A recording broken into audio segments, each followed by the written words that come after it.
الحمد لله سبحان اللہ الحمد لله رب العالمين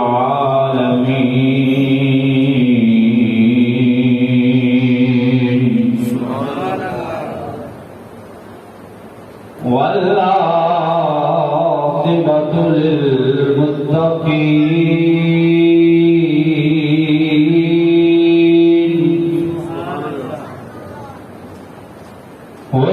والصلاة والسلام على سيد الأنبياء والمرسلين وأصحابه الهادين المهديين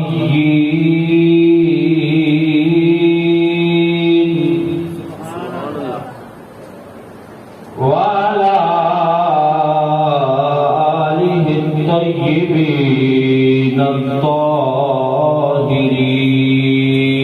الطاهرين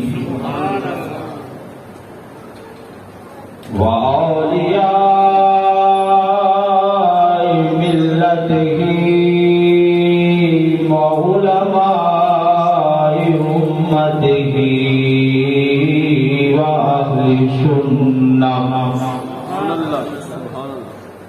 وأهل سنته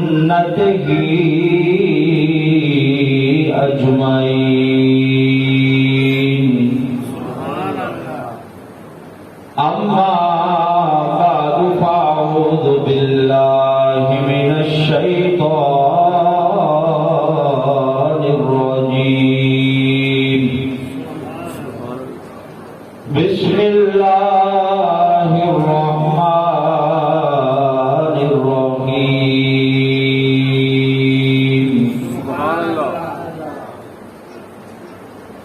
إن الدين عند الله الإسلام آمنت بالله صدق الله مولانا العظيم وصدق رسوله النبي الكريم الأمين الصلاة والسلام عليك يا رسول الله وعلى آلك وأصحابك يا حبيب الله درود پاک مل کے پڑھے ہوئے الصلاة والسلام عليك يا شفيع المذنبين وعلى آلك وأصحابك يا رحمة للعالمين مولاي صل وسلم دائما أبدا على حبيبك خير الخلق كلهم مولاي صل وسلم دائما أبدا على حبيبك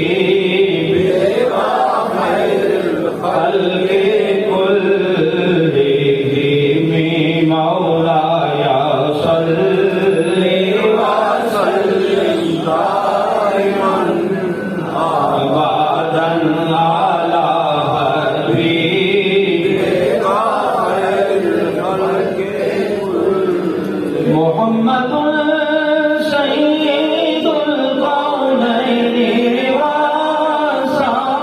والثقلين محمد سيد الكونين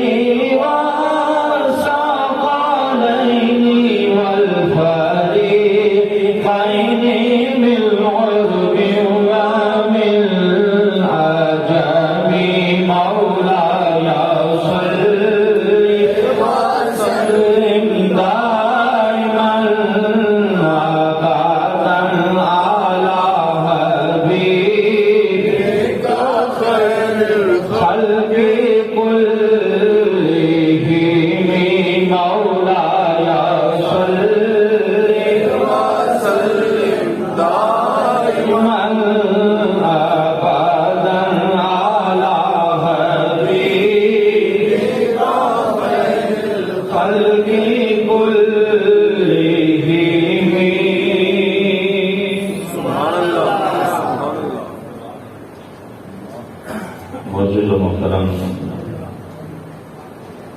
سامعین حضرات،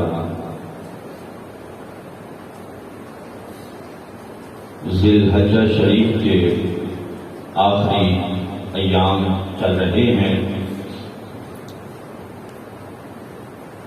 اس کے بعد محرم الحرام شریف کا مہینہ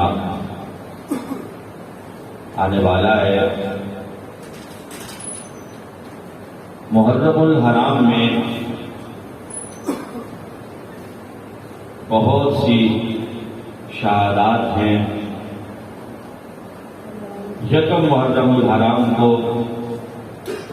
حضرت سیدنا فاروق اعظم رضی اللہ تعالی عنہ کی شہادت ہے، اور پھر اسی محرم الحرام کے پہلے عشرے میں خانوادہ رسول کی بالعموم اور بالخصوص 10 محرم الحرام کو امام علی مقام امام حسین رضی اللہ تعالی عنہ کی شہادت ہے۔ حضرت فاروق اعظم اور امام علی مقام کی جو شہادت ہے، یہ 2 شہادتیں ایسی ہیں کہ گردش زمانہ کے باوجود دنیا انہیں بھلا نہیں پائی۔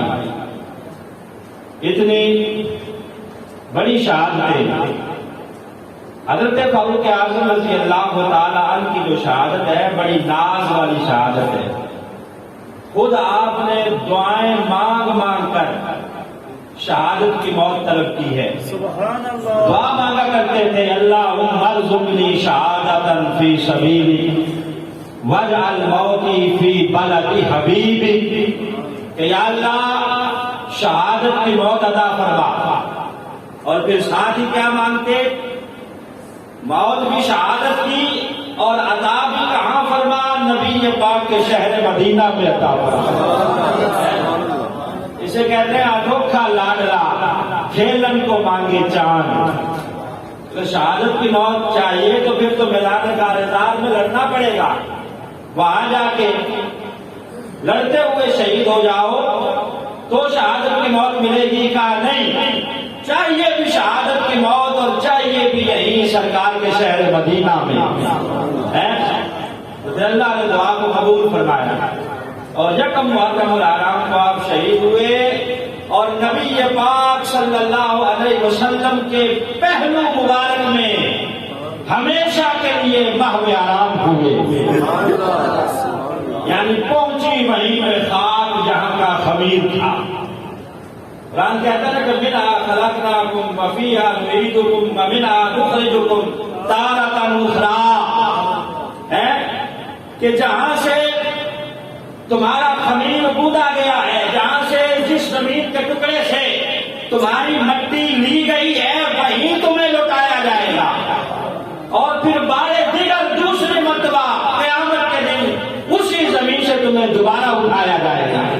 تارۃ اخری، دوسری مرتبہ دوبارہ تمہیں وہیں سے اٹھایا جائے گا۔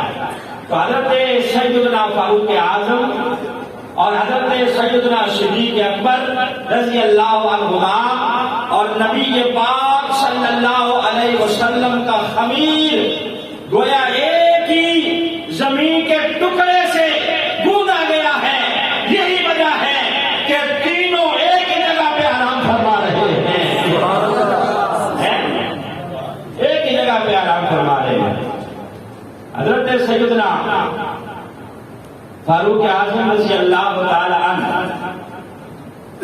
جب زخم لگا نا ابو لؤلؤ فیروز مجوسی کے ہاتھوں، جب آپ زخمی ہوئے تو آپ نے اجازت مانگی حضرت سیدہ عائشہ سے، اپنے بیٹے کو بھیجا کہ جاؤ ام المؤمنین سے اجازت مانگو کہ مجھے رسول اللہ کے پہلو میں روضہ انور میں دفن ہونے کی اگر اجازت مل جائے۔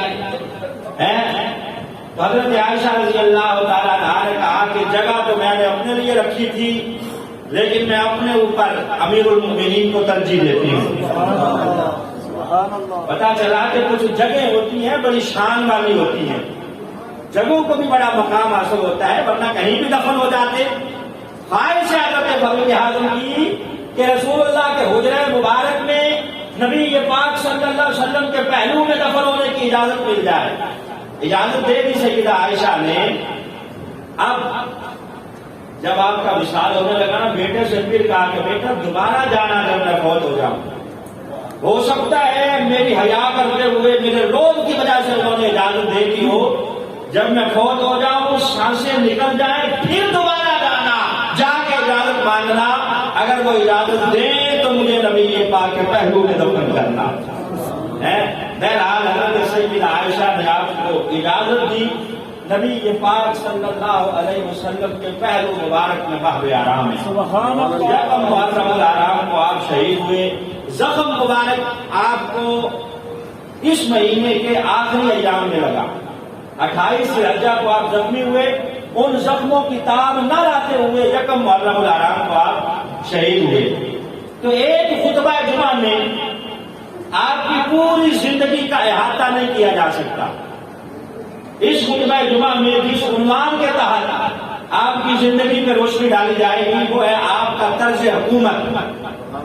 آپ کا طرز حکومت کیسا تھا، کس طرح آپ نے حکمرانی فرمائی. اس موضوع کے تحت انشاءاللہ آپ گفتگو سماعت کریں گے.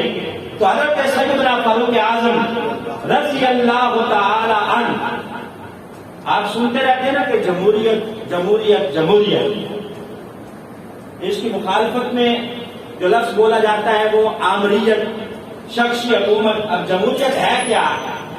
جمہوریت کہتے ہیں، تمام کتابوں کا نچوڑ یہ ہے کہ جتنا جتنا عوام حکومتی معاملات میں ڈائریکٹ یا انڈائریکٹ داخل ہوتی جاتی ہے اتنا اتنا جمہوریت مضبوط ہوتی جاتی ہے.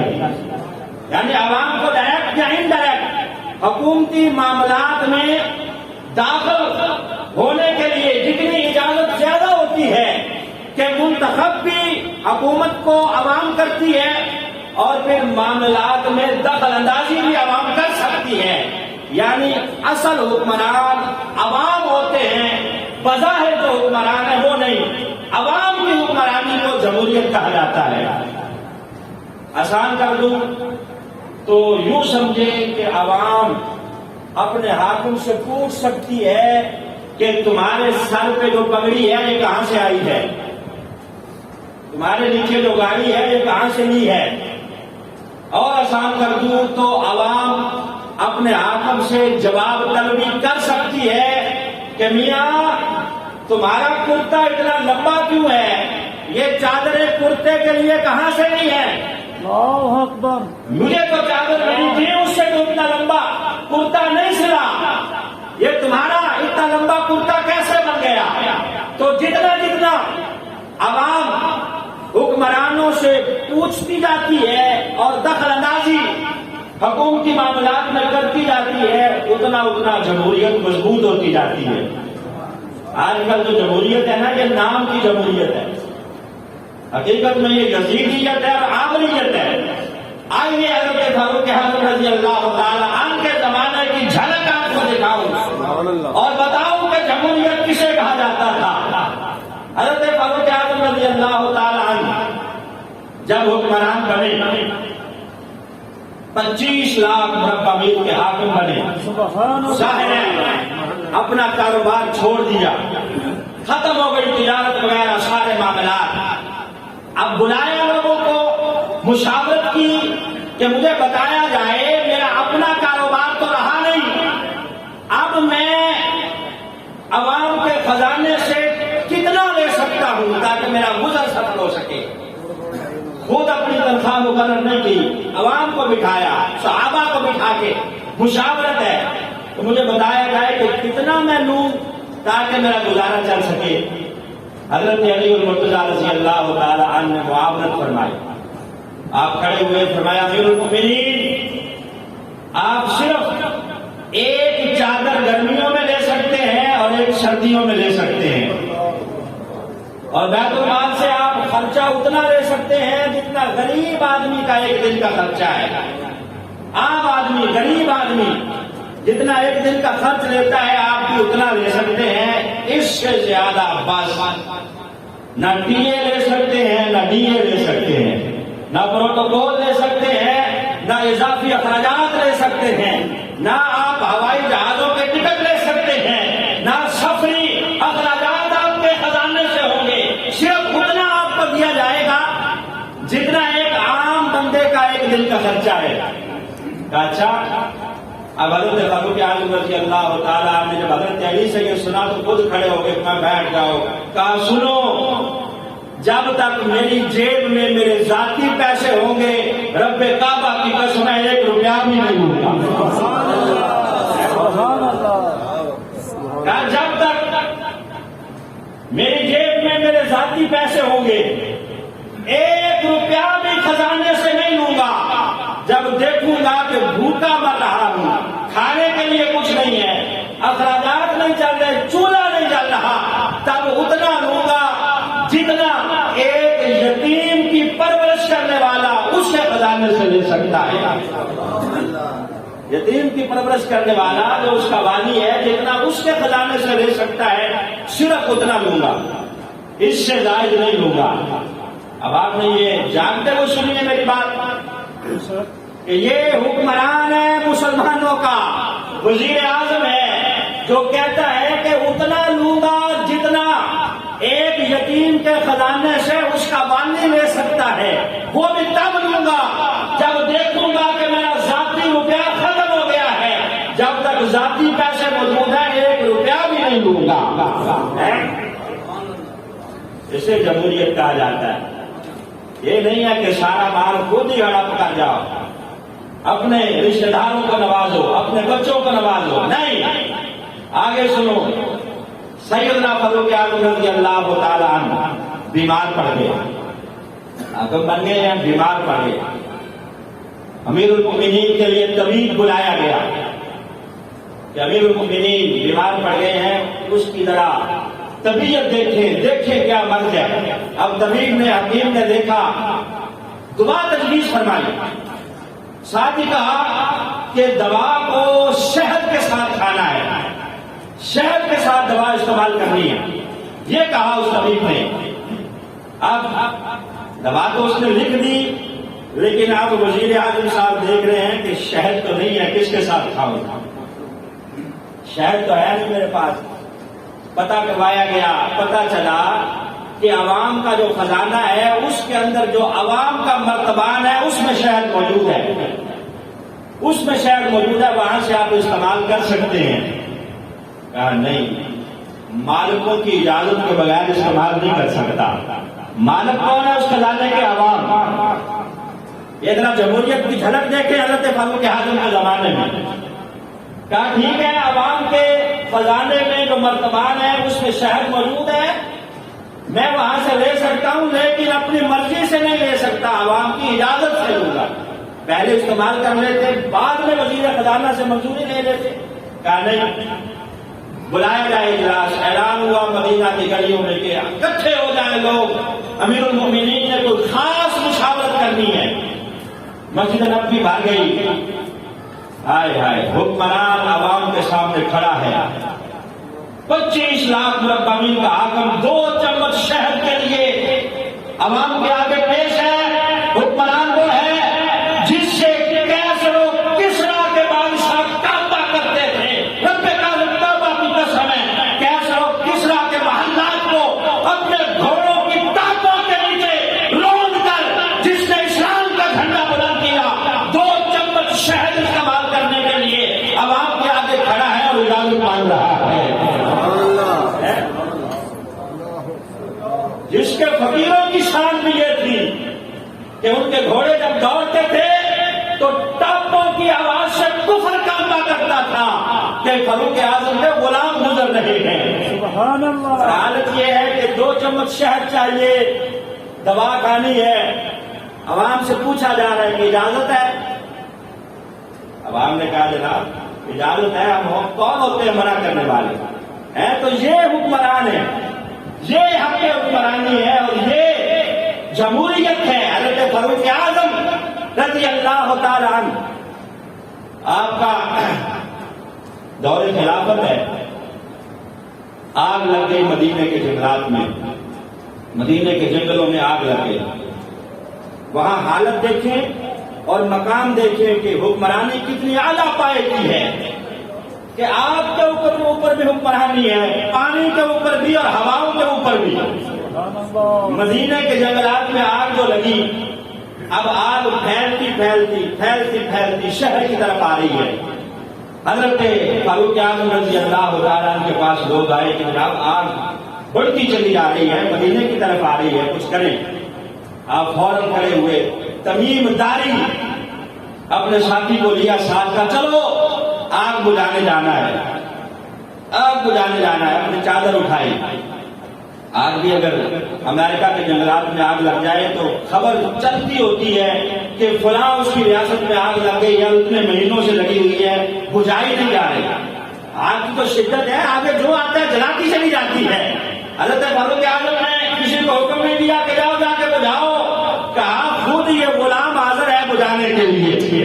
تمیم داری کو کہا چلو ساتھ مدینے کے جنگلات میں جو آگ لگی ہے اس کو بجھانے کے لیے۔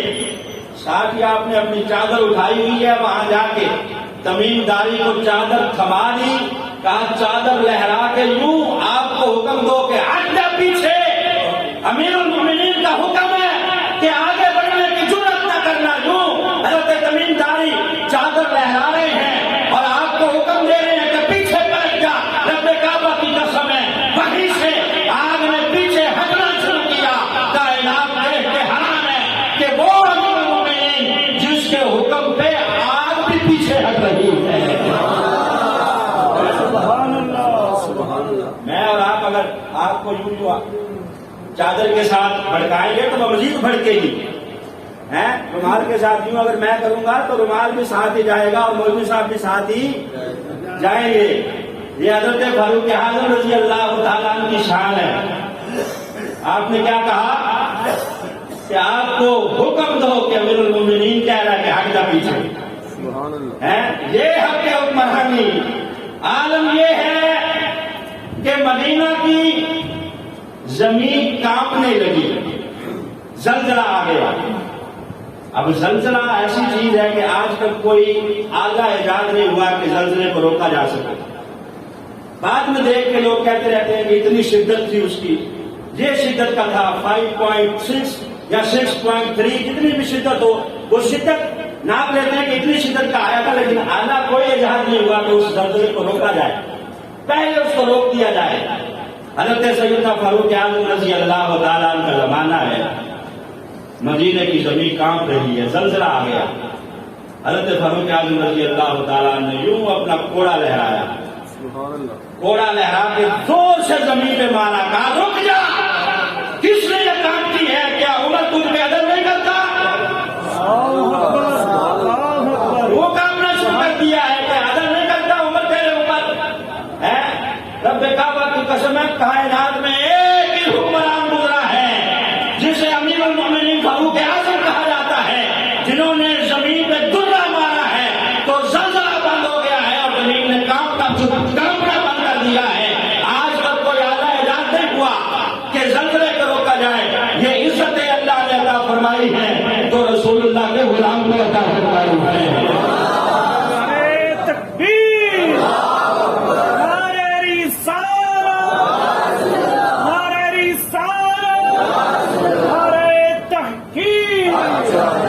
غلام ہے، غلام ہے، رسول کے غلام ہے، غلام ہے، غلام ہے، رسول کے غلام ہے، غلام یہ رسول میں جو نہ ہو عشق مصطفیٰ۔ اور پھر شان یہ بھی ہے، شان یہ بھی ہے حضرت سیدنا فاروق اعظم رضی اللہ تعالی عنہ کی کہ دریائے نیل جو مصر میں ہے وہ بہتا نہیں ہے۔ وہاں حاکم بنا کے بھیجا گیا عمرو بن عاص کو، پتا چلا کہ ہر سال یہاں ایک جوان لڑکی کو سجا سنوار کے کپڑے پہنا کے اس دریا کی نظر کیا جاتا ہے، پھر یہ بہنا شروع کرتا ہے۔ کوئی کام کیا جائے تو یہ بہنا شروع کرے گا۔ گورنر نے کہا کہ میں تو یہ کام نہیں کروں گا، میں امیر المومنین کی طرف خط لکھتا ہوں، ان سے پوچھتا ہوں کہ کیا کیا جائے، ان سے پوچھوں، مشاورت کروں۔ حضرت عمرو بن عاص نے خط لکھا حضرت فاروق اعظم کی طرف مدینہ طیبہ میں، خط آیا، لکھا ہوا ہے کہ جناب دریا نے بہنا بند کر دیا ہے، اور یہاں کا رواج یہ ہے کہ ہر سال ایک لڑکی کو سجا سوار کے اس کی نظر کیا جاتا ہے، پھر یہ بہتا ہے۔ حضرت فاروق اعظم نے جوابی خط لکھا تھا مصر کے گورنر نے آپ کے نام، آپ نے خط لکھا ہے دریائے نیل کے نام، دریائے نیل کے نام خط لکھا کہ اللہ کے بندے عمر بن خطاب کی طرف سے دریائے نیل کے نام خط ہے۔ اس پہ لکھا ہوا ہے کہ دریا اگر تو اللہ کے حکم سے بہتا ہے تو بہنا شروع کر دے، اگر اللہ کے حکم سے نہیں بہتا تو پھر ہمیں تیری کوئی ضرورت نہیں ہے۔ ساتھ ہی گورنر کو لکھا کہ یہ خط دریا میں ڈال دینا ہے۔ یہاں سے خط جب پہنچا مصر کے گورنر حضرت عمرو بن عاص کی طرف، آپ نے خط پڑھتے ہی فوراً لوگوں کو اکٹھا کیا اور لے جا کے دریائے نیل کے کنارے پہ کھڑا کر کے وہ خط امیر المؤمنین کا جب دریا کی نظر کیا، لوگ حیران ہو گئے کہ جیسے ہی خط ڈالا گیا ہے دریا نے بہنا شروع کر دیا ہے، اور ایسا بہا ہے کہ آج تک سوکھا نہیں ہے، آج تک بہ رہا ہے دریائے نیل۔ یہ حضرت فاروق اعظم رضی اللہ تعالیٰ عنہ کی کرامت کی کہ مدینے سے بیٹھ کر خط لکھا، یہ آپ کا طرز حکمرانی ہے، یہ آپ کی حکمرانی ہے، اور پھر آپ جمعہ کا دن ہے، منبر پہ تشریف فرما ہے، خطبہ دے رہے ہیں، مسلمانوں کی فوج لڑ رہی ہے ایران میں، 1500 میل سے بھی زیادہ مسافت ہے، حضرت ساریہ سپہ سالار ہے، سبحان اللہ، ان کی قیادت میں وہاں جنگ جاری ہے، جمعہ کا دن ہے، خطبہ دیتے دیتے اچانک کہنے لگے یا ساریہ تو الجبل، یا ساریہ تو الجبل، ساریہ پہاڑ کے پیچھے ہو جاؤ، پہاڑ کے پیچھے ہو جاؤ، پہاڑ کی اوٹ لے لو۔ اب لوگ حیران ہیں جو خطبہ سن رہے ہیں کہ یہ بات کوئی اور ہو رہی تھی، یہ امیر المؤمنین بات کہاں لے گئے، ساریہ کا نام بیچ میں کہاں سے آ گیا، وہ تو وہاں جنگ لڑ رہے ہیں۔ خیر لوگوں کا شدت سے انتظار رہا کہ وہ فوج واپس آئے تو پوچھیں گے کہ معاملہ کیا تھا۔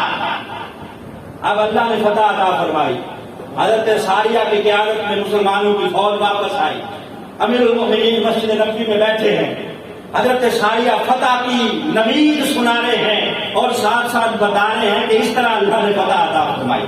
کہا جناب جمعے کا دن تھا، لڑ رہے تھے، ان قریب آواز آئی کہ یا ساریہ تو الجبل، ساریہ پہاڑ کے پیچھے ہو جاؤ، پہاڑ کے پیچھے ہو جاؤ۔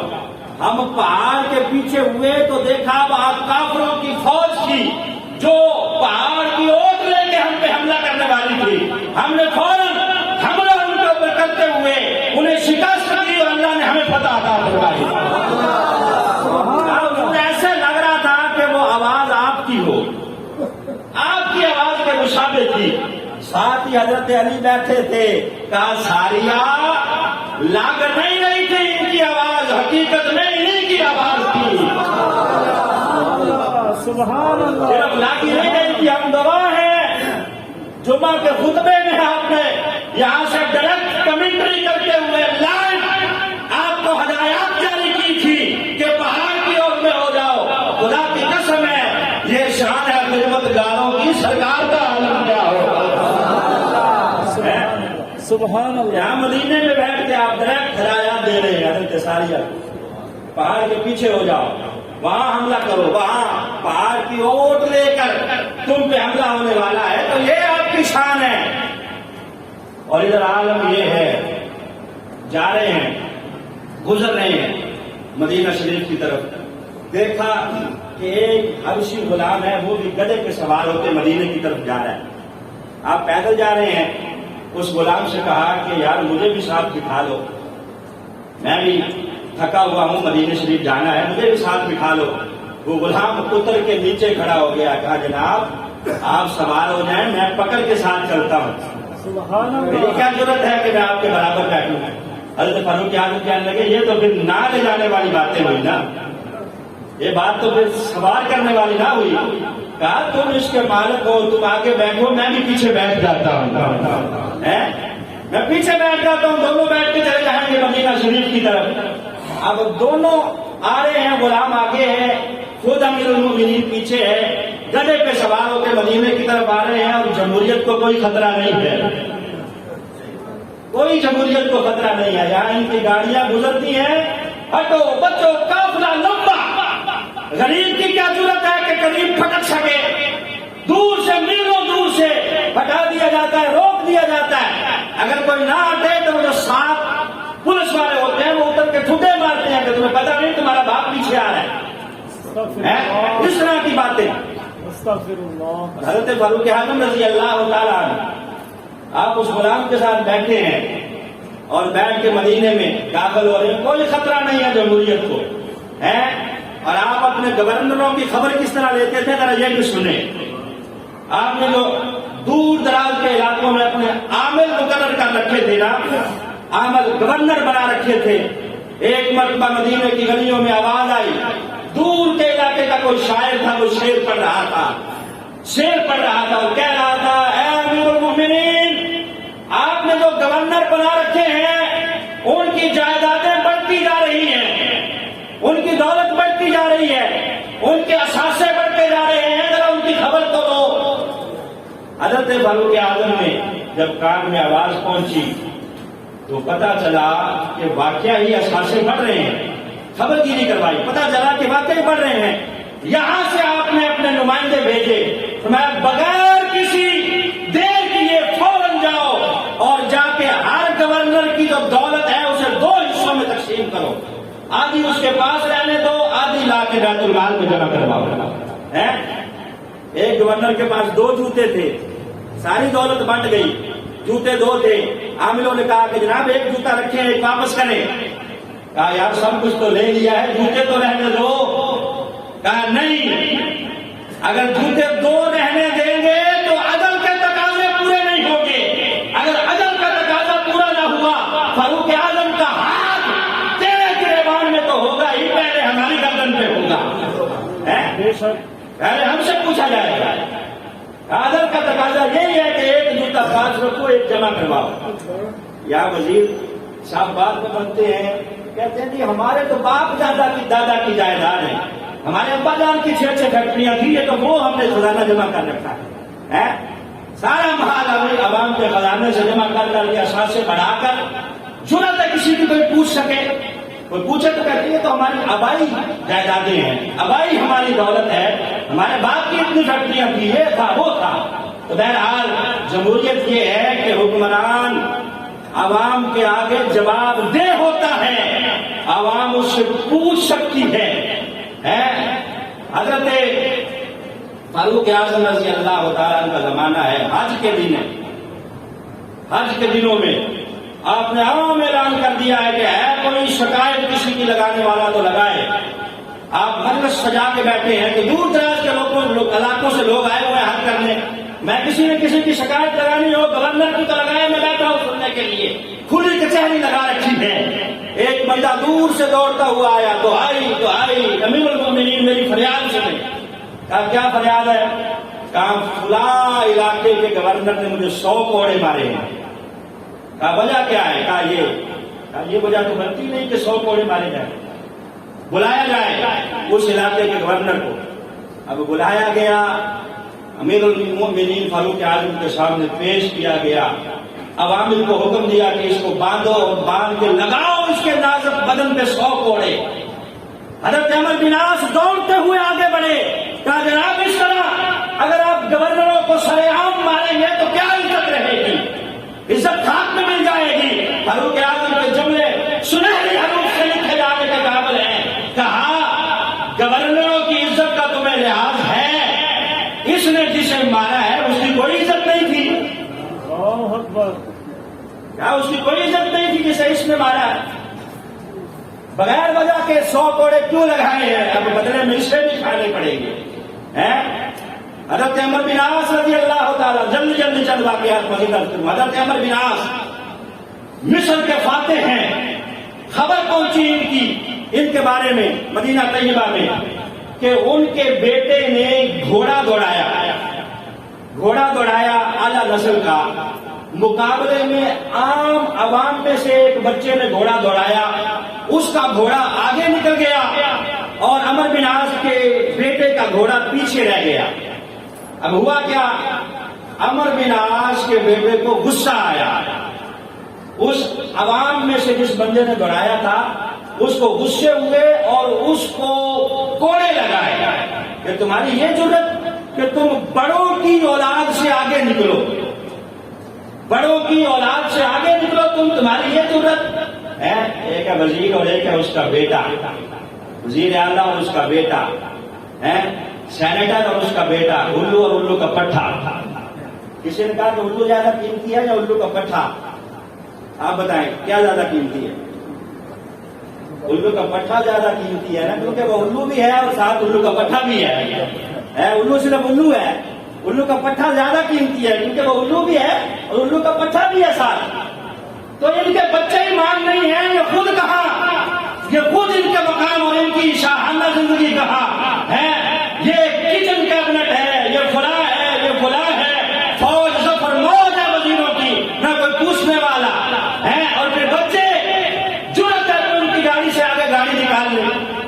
حضرت عمرو بن عاص کے بچے کے گھوڑے سے آگے گھوڑا عوام کے بچے نے نکالا تو اسے کوڑے لگائے۔ پتا چل گیا حضرت فاروق اعظم رضی اللہ تعالیٰ عنہ کو میڈیا نہیں تھا، نہ کوئی خبر پہنچانے والا تھا، لیکن حضرت فاروق اعظم وہ تھے جو بے خبر ہو کے سوئے نہیں رہتے تھے بلکہ خبر رکھتے تھے۔ حج کا موسم آیا، بلایا گیا حضرت عمرو بن عاص کو بھی اور ان کے بیٹے کو بھی، اب دونوں کھڑے ہیں باپ بیٹا ہاتھ باندھے ہوئے۔ تحقیق ہوئی تو واقعی بات سچ ثابت ہو گئی۔ حضرت عمرو بن عاص کے سامنے حکم دیا کہ بیٹے کو کوڑے لگائیں، اتنے ہی جتنے اس غریب کو لگائے تھے، بلکہ کوڑا اس کے ہاتھ میں تھما دیا کہ تم لگاؤ، بدلا لو اس سے، جتنے تمہیں لگے تھے تم بھی اتنے ہی لگاؤ، اتنے ہی کوڑے لگائے۔ عدل فاروقی سر چل کے بولا کہ دیکھو یہاں اتنی ہی عزت غریب کی بھی ہے جتنی امیر کی عزت ہے، یہاں ڈبل قانون نہیں ہے کہ غریب کے لیے اور امیر کے لیے اور۔ اب ذرا آگے کی بات سنیے گا اور ذرا کلیجہ تھام کے سنیے گا۔ یہ تو تھی نا گورنر کے بیٹے کی بات، اب اپنے بیٹے کا معاملہ آ گیا حضرت فاروق اعظم کے پاس۔ اب ہاتھ پڑ گیا کلیجے پہ، اب دیکھتے ہیں کہ عدل ہوتا ہے کہ نہیں۔ معاملہ کیا ہے، پتہ چلا کہ امیر المومنین کے بیٹے نے شراب پی ہے، شراب پی ہے، پی تھی کسی دور کے علاقے میں ہے۔ بعض روایت میں ہے کہ وہاں کے گورنر کو پتا چلا تو اس نے کمرے میں بند کر کے سزا دے دی تاکہ بات پھیلے نہ، کہیں امیر المومنین کی بدنامی نہ ہو۔ یہاں سے جب امیر المومنین کو پتا چلا تو خط لکھا اس گورنر کی طرف کہ تیری یہ جرت کہ میرا بیٹا سمجھ کے تم نے بند کمرے میں اسے سزا دی، کہا وہیں سے اونٹ کی ننگی پشت پہ اسے بٹھاؤ جہاں مدینے بھیج، میں خود اسے کوڑے لگواؤں گا۔ اب بیٹا ہے امیر المومنین کا، وہاں سے آیا دور کے علاقے سے، لایا گیا، پیش کیا گیا، عامل کو حکم ہوا کہ کوڑے لگاؤ۔ کوڑے برس رہے ہیں، امیر المومنین پاس ہی کھڑے ہیں اور کہہ رہے ہیں بیٹا معاف کرنا، رسول اللہ کا دین بچانا ہے، قانون بچانا ہے۔ اور یہاں کسی بڑے کو سزا ہونے والی ہو نا، قانون ہی بدل دیتے ہیں، یہ شرک ہی نکال دو بیچ میں سے، اجلاس بلاؤ راتوں رات، تبدیلی کر کے یہ شرک ہی نکال دو تاکہ نہ ہوگا بانس اور نہ بنے گی بانسری۔ حضرت فاروق اعظم کے سامنے کوڑے لگ رہے ہیں بیٹے کو۔ بعض روایات میں ہے کہ کوڑے ابھی باقی تھے، سانسیں آخری چل رہی تھی، آخری سانس نکل گئی، کچھ کوڑے ابھی بھی باقی ہیں، کہا لاش پہ برسا دو تاکہ عدل قائم ہو سکے۔ یوں کلیجہ تھام کے کہا بیٹے کو کوڑے لگاؤ، جان نکل گئی کوئی بات نہیں، لاش پہ برساؤ تاکہ عدل قائم ہو سکے۔ ایاز بن غنم آپ کا گورنر ہے، اس کے بارے میں اطلاع آئی کہ جناب وہ عربی گھوڑوں پہ سوار ہوتا ہے اور آپ کا حکم ہے کہ جو لباس عوام پہنے گورنر بھی وہی پہنے، وہ ریشمی لباس پہنتا ہے، اور آپ کا حکم ہے کہ گورنر جو ہے وہ ان چھنے آٹے کی روٹی کھائے، وہ چھان کے آٹا روٹی کھاتا ہے۔ جب یہ خبر پہنچی ایاز بن غنم کے بارے، امیر المومنین کے پاس، گورنر کے بارے میں، تو آپ نے بھیجا یہاں سے جاسوس کے جاؤ ذرا جا کے خبر دو کہ واقعی معاملہ یہی ہے. اس نے جا کے ریکی کی، جاسوسی کی، دیکھا کہ واقعی اعلیٰ نسل کے گھوڑوں پہ سوار ہوتا ہے، ریشمی لباس پہنتا ہے، انچھنے آٹے کی روٹی پکا کے کھاتا ہے. امیر المومنین کو آ کے اطلاع دی، فرمایا جاؤ اسے پکڑ کے لاؤ. یہاں سے عوامل بھیجے، پکڑ کے لایا جائے. لایا گیا، لا کے جب امیر المومنین کے سامنے پیش کیا گیا تو پوچھا آپ نے تحقیق کی، بات ثابت ہو گئی. فرمایا اتارو اس کا لباس، ٹاٹ کا لباس اسے پہناؤ. ٹاٹ کا لباس، ٹاٹ آپ سمجھتے ہیں نا، وہ بوری سمجھ لیں جو سیبوں کی بوری ہوتی ہے، وہ موٹا لباس کا اس کو پہنایا جائے. کہا بٹن آئے جو کھجور کے ہے نا وہ کانٹے، ان کے بٹن لگا دو. پہنا دیا گیا. شادی لکڑی پڑی تھی، کہا یہ لکڑی اٹھاؤ. کہا جناب کیا کروں؟ کہا چلو جا کے بکریاں چراؤ، بکریاں چراؤ. اب ایاز بن غنم کہاں گورنر اور کہاں بکریوں کا چرواہا بنا دیا. بکریاں چرانے کے لیے نکلے، ساتھ ہی کہنے لگے کاش مجھے یہ دن دیکھنا نصیب نہ ہوتا، اس دن سے پہلے میں مر جاتا. امیر المومنین کے کانوں میں جب یہ آواز پڑی کہ اس نے یہ کہا ہے کہ میں اس دن سے پہلے مر جاتا، میں کیا کہا؟ کاش کے دن دیکھنا نصیب نہ ہوتا. کہا تمہارے باپ کا کیا نام تھا؟ کہا غنم. غنم کہتے ہیں بکریوں کے ریوڑ کو. کہا اسے غنم کیوں کہا جاتا تھا؟ اسی لیے کہ وہ بکریاں چراتا تھا. تمہارا باپ ساری زندگی چراتا رہا، تمہیں چرانی پڑ گئی ہے تو اب کیا ہو رہا ہے؟ شرم آ رہی ہے؟ چراؤ بکریاں. اس وقت آنکھیں کیوں نہیں کھولی جب تمہیں گورنر بنایا تھا اور تم نے اپنے اختیارات سے تجاوز کرتے ہوئے وہ کام کیے جس سے میں نے منع کیا تھا. اب عدل کا تقاضا یہی ہے کہ عوام کی بکریاں چراؤ تاکہ عدل کا جھنڈا بلند ہو سکے. خوشبو آ گئی، علاقہ فتح ہوا، وہاں سے خوشبو آئی مال غنیمت میں. اب ظاہر ہے ہر چیز بٹ جاتی تھی. حضرت فاروق اعظم کے زمانے میں عوام میں بانٹ دی جاتی تھی. کہا اس خوشبو کو کون بانٹے گا؟ برابر برابر چند چند قطرے آنے ہیں ہر ایک کے حصے میں. اب کوئی برابر بانٹنے والا نظر نہیں آ رہا. آپ کی بیوی نے ہاتھ باندھے کہ جناب اگر آپ اجازت دیں تو یہ نوکری میں کرتی ہوں، میں برابر برابر بانٹ دوں گی، آپ کو پتا ہے کہ میں برابر بانٹوں گی. کہا مجھے پتا ہے تم برابر بانٹو گی، جتنے جتنے قطرے ہر کسی کے حصے میں آئیں گے اتنے تم بھی لے لو گی، برابر بانٹو گی. لیکن مجھے یہ بتاؤ کہ بانٹتے ہوئے جو قطرے تمہاری انگلی پہ لگیں گے اس کا حساب کون دے گا؟ بانٹتے ہوئے جو خوشبو کے قطرے تمہاری انگلی پہ لگ جائیں گے اس کا حساب کون دے گا؟ ہائے ہائے، یہ طرز حکمرانی ہے حضرت فاروق اعظم رضی اللہ تعالی عنہ کی. حضرت فاروق اعظم رضی اللہ تعالی عنہ کی زندگی کا ہر پہلو میں نے جیسے شروع میں کہا کہ وہ تفصیل طلب ہے، لمبی گفتگو اس کے ہر پہلو پہ ہو سکتی ہے. آپ یکم محرم الحرام کو شہید ہوئے، نبی پاک صلی اللہ علیہ وسلم کے پہلے مبارک مذہب حرام ہے. دعائے اللہ آپ کے مزار مقدسہ پر کروڑا رحمتوں کا نزول فرمائے. الحمدللہ.